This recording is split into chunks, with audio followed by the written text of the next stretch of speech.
Bismillahirrahmanirrahim. Assalamualaikum warahmatullahi wabarakatuh. Salam kenal semuanya. Saya Hagi Al-Imam dari kelas A1 Ilmu Komunikasi semester 1 Universitas Muhammadiyah Cirebon.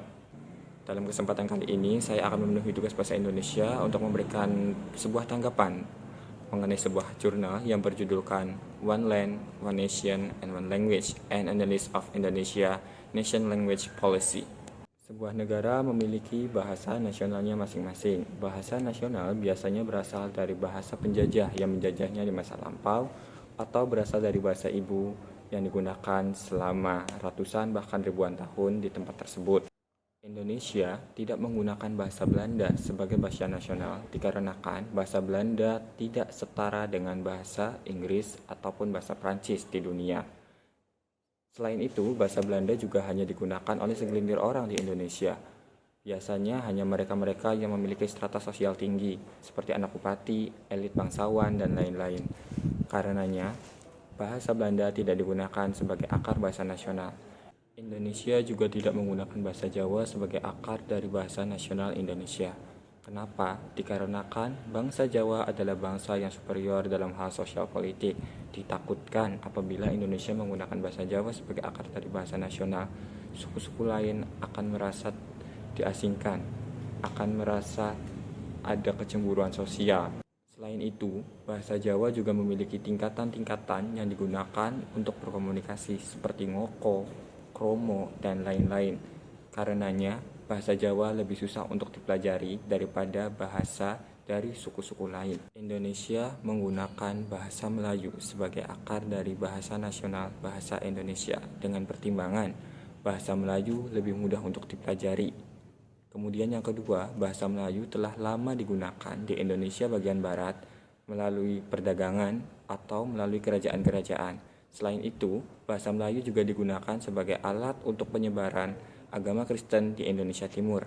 Dan yang paling penting, bahasa Melayu berasal dari suku kecil, tidak sesuperior suku Jawa, sehingga tidak akan mengakibatkan kecemburuan sosial dan kekhawatiran bagi suku-suku lain.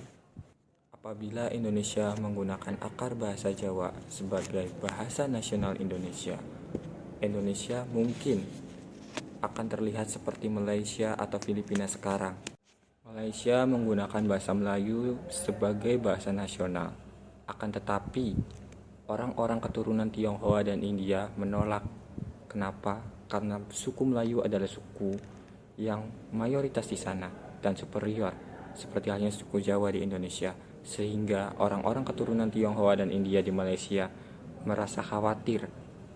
Sama halnya dengan Malaysia, di Filipina juga bahasa Tagalog adalah bahasa yang berasal dari suku superior, sehingga suku-suku lain seperti suku Cebu dan lain-lain itu merasa tersaingi.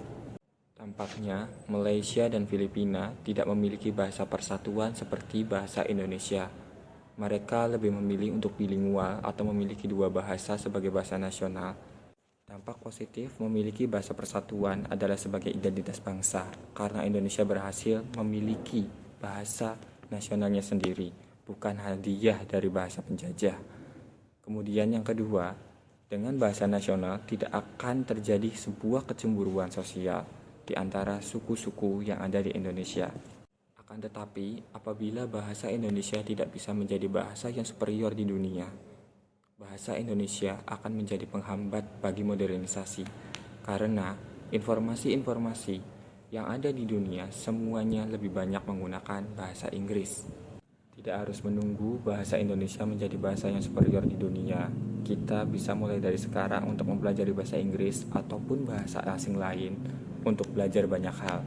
Mungkin sekian saja yang bisa saya berikan mengenai tanggapan dari jurnal tersebut.